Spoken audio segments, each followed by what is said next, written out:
two traditional main dishes here in Salvador. Sizzling, puffing.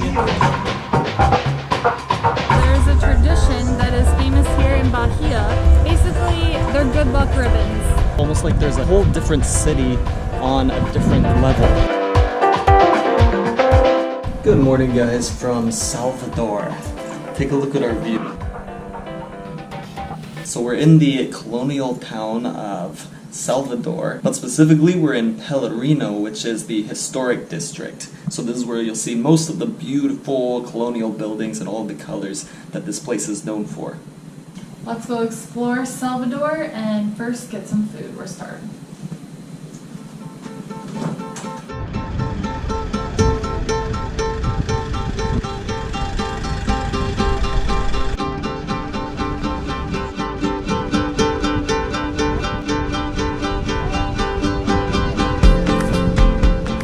Those ladies that you just saw, they dress traditionally and you can get a picture with them. We want to try some traditional Brazilian food that is special to this area while we're here, since we only have a few days. So we heard we should be trying Pelourinho, and Moqueca is a popular dish here as well.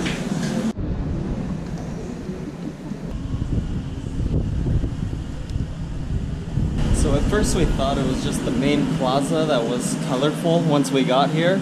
It looked like there's like a main city, a big city that we drove through, which looks more like Sao Paulo or something.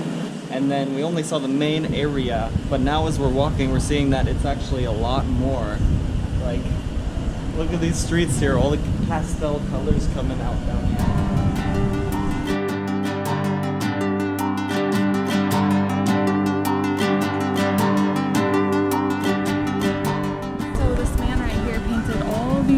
That are lined up along the buildings. Look at this wall of leather goods. You can just shop the whole store on the wall outside here.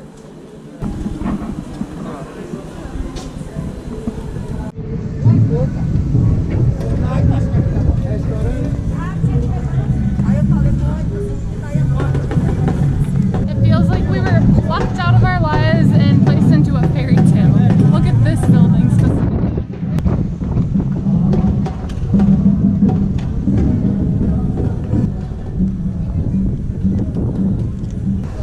Now we're beginning to understand why so many of you told us to come here. So many Brazilians kept saying Salvador, Salvador, Salvador Bahia non-stop. And it is very unique place, so we are really glad we came here, and we barely started. Yeah, apparently Salvador has a lot of history. These buildings are from the 1700s.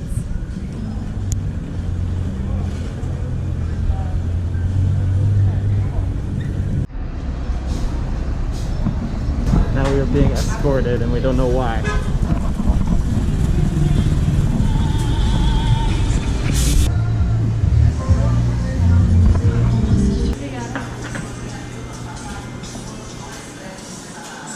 So we were just looking for a restaurant to get our breakfast today. We were looking for kind of a local spot, walking all around Pelourinho, and I think we kind of got out of like the main center of Pelourinho. We went into a restaurant that seemed very local and we asked for a menu and they didn't have it. I think that's because it's so local that they know what they have. They don't have to look at pictures or anything like that. And this policeman, military, whatever he was standing there, and he kind of followed us out, and then he just said like basically come with me without saying anything, and he brought us down about a block and a half to this place where we are now, which it looks like there's like a buffet here, there's some coffee and juices, things like that. And so we just got a coffee, but he was just waiting outside for us the whole time for a few minutes. And then once we got our coffee, he came in and he basically told us, like, go back the same way that you came. That was the cheapest coffee we've had yet, and Wow. that was probably, my mask keeps falling down. That was probably because we were at a more local place, but we paid 60 cents for 2 café con leches, coffee and milk. That's crazy.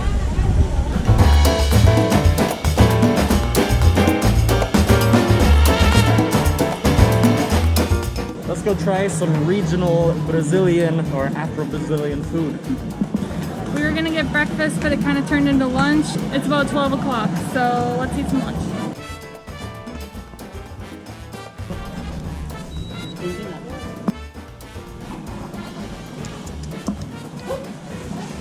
Feijoada. Uma feijoada. And the other one, moqueca. The typical one is camarão, right? Do you like What's that? camarão? It's shrimp, basically. Oh, yeah. Yeah. Coco. Okay. Coco? Lady's awesome. She's been helping us out. We ordered 2 traditional main dishes here in Brazil or Salvador. We got feijoada and moqueca.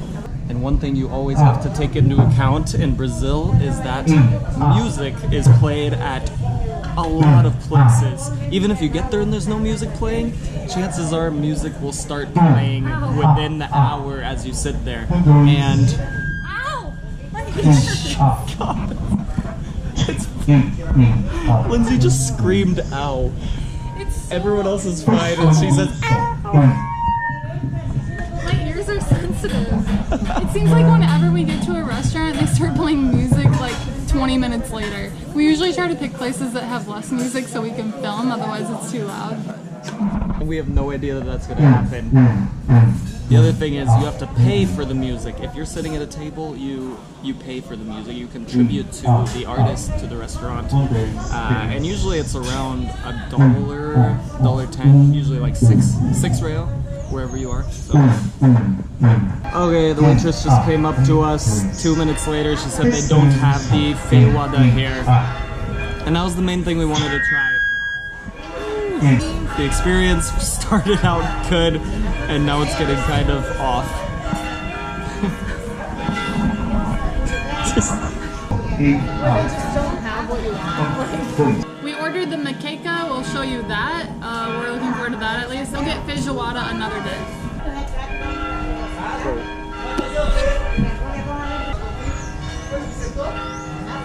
What are you doing? So this is a pretty cool thing in Brazil. We've noticed that people can order these huge containers of beer and then they put them into these little cups and the container just sits at their table. We haven't been having beer since we got to Brazil. We've mostly been having the caipirinhas, but we're guessing that it's probably really cheap. So we're gonna have to find out how much one of those is because that would be really expensive in the US.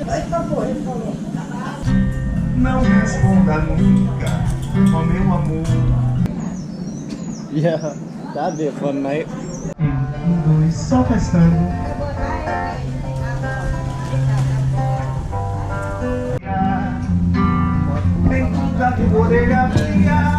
at that sizzling. Moqueca is a fish stew, and it's made with garlic, parsley, pepper, onion, tomato paste, coconut milk, and the secret ingredient is palm oil. And they saute it over a low heat, served with rice.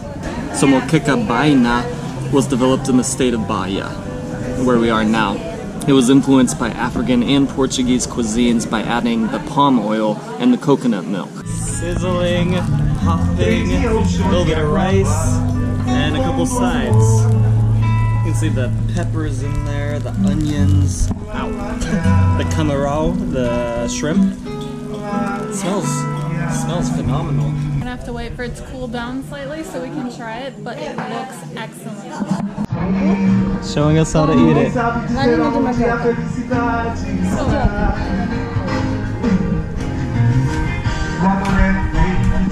we doing this right?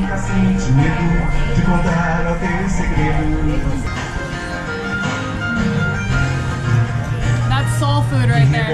The flavors in this moqueca, so good. It's creamy. I think that's the coconut milk that makes it really creamy. It must be the secret ingredient, palm oil. Eat it. So this isn't a cheap dish. I paid about $10 for this, but we had to try it because it is famous around here. $10 actually seems like probably a pretty good deal. It's sizzling, it's full of shrimp, and this rich sauce. It seems like an expensive dish. Anything with seafood is usually expensive, so it makes sense. We are stuffed. That was a delicious, very filling meal. We're gonna go walk around a little bit more and see what we can find. Okay, now we're walking to Trela Plaza, which is maybe the main plaza in Pelourinho. Certainly looks like it. There's a lot going on there. A lot of street food vendors, dancing, music. It's got a fun vibe. Let's see if the music's still going on. I'm super full, but I can't resist this because I've never seen anything like it. May not come across it again. Coconut juice and lime juice together. It either comes in this little cup or maybe it's just a sample. It is ice cold. Ooh. Yep. Oh, we got him. I'm sold. I love it.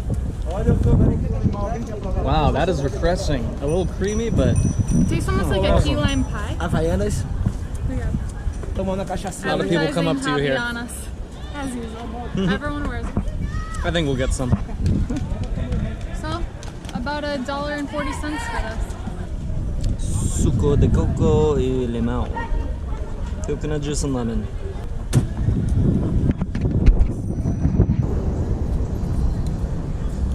So usually there's some music going on right here. Looks like they're taking a break, but we will see them later.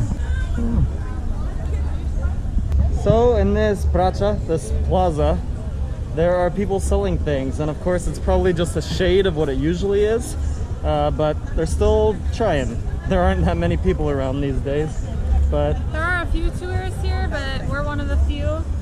One thing we did want to buy here is some ribbons. There's a tradition that is famous here in Bahia. Basically, they're good luck ribbons, and I think we found them. They're easy to find.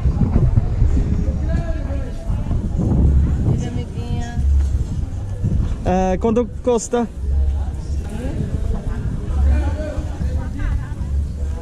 Okay.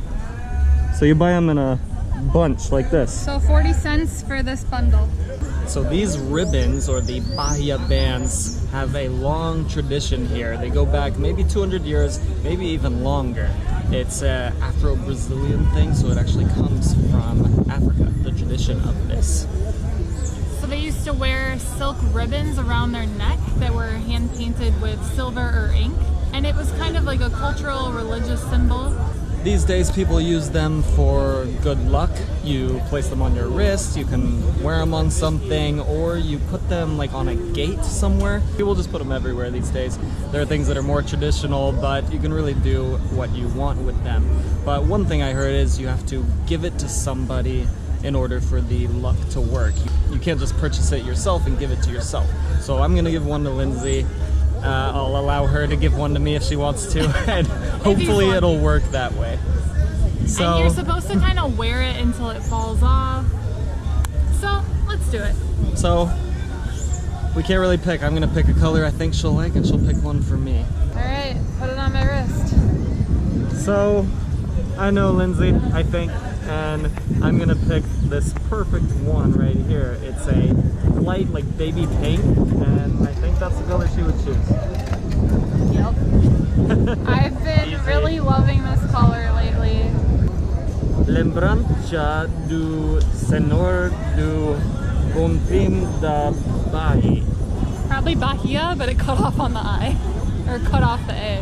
Yeah, it's a little cut off, a little wrong there, but oh well. to tie these. Ah! So with these bracelets, when you are tying them on your wrist or on something else, you're supposed to make a wish as you're tying the knots.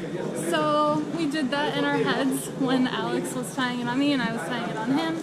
Another cool part about these bracelets, another part of the tradition, is that colors are supposed to mean something. I think it's kind of developed over time. And the white that Lindsay gave me, it means wisdom and inner peace. And mine, the pink, means friendship. So we found someone that looks like he's down on his luck, and I think we need to just give him a little bit of good luck. Make a wish, bud. I'm tying some knots for you.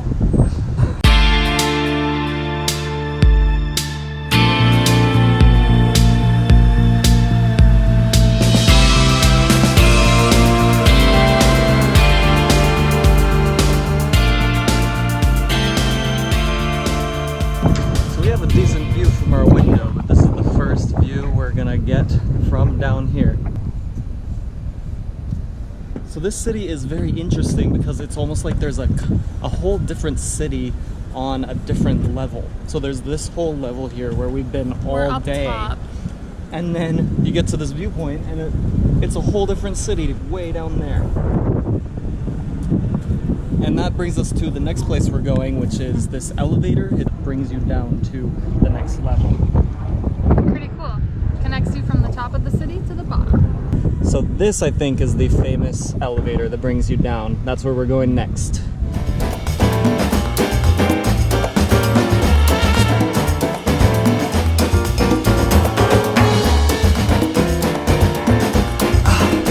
So guys, it's time for a Q&A. Through these Q&As, we figure you guys can get to know us a little bit. You guys can ask your questions because we can't always get to all of them in the comments. We try to pick some of the best ones and put them in these Q&As so that we can answer them and talk to you guys about our travels, about us if you have any questions, really anything that you want to ask. So, yeah, could be travel related, anything about our personal lives, relationship, history, anything. So if you want yours specifically to be in a Q&A, then make sure you write Q&A before your question in the comments and just leave it on there. Let's get started. First one comes from Carlos Espino. Did you notice any differences in the temperature between Sao Paulo and Rio? I'm sure the weather changes kind of all the time in these cities, but when we were in Sao Paulo, it happened to be super rainy and cloudy and humid. I didn't notice much of a difference. Lindsay says that it was hotter in Rio, but anything that's kind of hot is hot to me, or not hot, I don't know. Lindsay's gonna have to to me, answer that. it seemed hotter in Rio. The sun was just super strong, but again, I don't know if that was just the timing of when we were in these cities. But apparently we've heard that the more north you go, it gets hotter. And we're heading into the summer months in Brazil, so it's gonna get real hot. The next one is from Ricardo Loaiza, who says, what do you think about the Portuguese language? Is it similar to Spanish? There are, of course, similarities to Spanish, but I don't think it's that similar. Of course it's similar, but we know a bit of Spanish and we know how to get by with our Spanish. Mm-hmm. With Portuguese, a lot of times we speak our Spanish words hoping that we can get by, and a lot of times people have no idea what we're saying. So although they're similar, it's not similar enough to really get by with that language. If we get lucky, some words are similar, like asking for how much something costs or the check. It's like instead of la cuenta, it's la conto, and I'm probably saying that wrong still. But they're similar enough where people can guess what we mean. But the language as a whole, if you hear someone fluently speaking in Portuguese versus Spanish, they don't sound similar at all. Portuguese kind of sounds like a mix of like Spanish and like Italian. It kind of rolls differently, and there are a lot of sounds in Portuguese that you don't really have in the Spanish language. Hard to so it pronounce. makes it makes it more difficult. But there are the similarities like baño, bañero, some of those that make it easier. Manga. Next one comes from Luva Rescue. Says that's great to have food and drink vendors come to you while you're enjoying the beach. So neat. How many different ones were out there on a Sunday? So they're referring to in Rio when we were hanging out on the beach, eating and drinking. We didn't even have to leave our beach towel really. As to how many, we don't really know, but they probably have certain areas that they work. And in our area, I'd say, like, you'd see someone new every few minutes, but actually not someone new, you'd see someone every few minutes, but a lot of the people we saw, we would see them coming back and forth. So, I don't know, maybe 10 to 15 different people, possibly. In our area? In our small area. Like, the beach is huge. There's Copacabana, which is a huge beach. They probably don't walk across the whole thing. They probably just have an area. And then there's, like, Ipanema right next door, and there's a whole area there. So, I don't know. Yeah. Probably a handful of people to each area. And they all kind of sell similar things, like the cheese sticks they were selling. Alcohol, lots of alcohol. Yeah. Coconuts. The next one is from Jace Vibe, who says, did you continue your travels to keep the channel going, or you felt like doing it? I have a feeling you might have used some more rest. So good question. Alex and I both love to travel, so that is one of the main reasons that we are continuing our travels and came to Brazil. Also, there is the YouTube channel thing, which has been my job for a while. So taking a year off or a year and a half, like once COVID started, to the point we might get a vaccine and go back to normal, possibly, that's a long time to sit at home without a job when I could be out traveling doing my job for a year. So that is part of it, but also I have been on the road for several years now, traveling almost the whole year, and so that's kind of the way I've been living, so it's hard for me to just stay at home and not really do anything. Also, we did take about 2.5 months at home. Maybe our videos didn't totally reflect that because we were posting some older videos and stuff, but we did get a good amount of rest, so we feel ready to go and travel again. The last question is from Jean Carlos Lima, who asks, will you be going to the northeast of Brazil? Yes, we plan on doing a big trip for about a month, heading more northeast. So we are going to see a lot of the things that you guys have been suggesting to us. And you guys have been awesome, giving us a ton of recommendations. So we're going to listen to your guys' suggestions, and we are going to go to a lot of the places that you've mentioned. We can't wait for it. They sound amazing. Yeah. We knew a little bit of what to expect when it came to Rio, Sao Paulo, the big cities, because you hear about them even across the world. But these places in the Northeast, you don't really hear too much about them until you actually get to Brazil, and it sounds crazy in a good way. So we're going to go up there and show you probably some of the best stuff that we do in this country. And it seems like in a lot of these places, most tourists don't ever get to them. So we're excited to experience where more locals are, or where a lot of people don't get the chance to go. So look forward to that. Please like this video, it helps us out. Leave a comment below, any comment, say hello, ask a weird question, whatever you want. And then we will see you in the next video tomorrow.